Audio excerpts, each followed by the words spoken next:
وما تقوليش ان هو صدفه. هي مش عارف كل صدف ليه بتيجي كده يعني. اشمعنى لو هي صدفه ليه كرسي الشيخ الازهر ما جاش اكبر مثلا من كرسي البابا؟ ليه؟ اشمعنى الصدفه دايما تاتي بما نكرهه او بما يؤدي لاحتقارنا؟ ليه كرسيه هو يكون اقل من كرسي البابا؟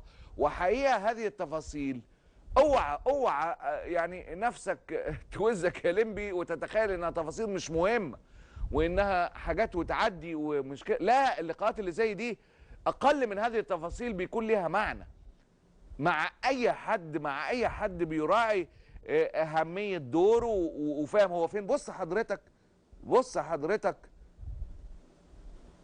دكتور وصفي بيصف هذه الجلسه بالمهانه، وحقيقه بايده بكل تاكيد.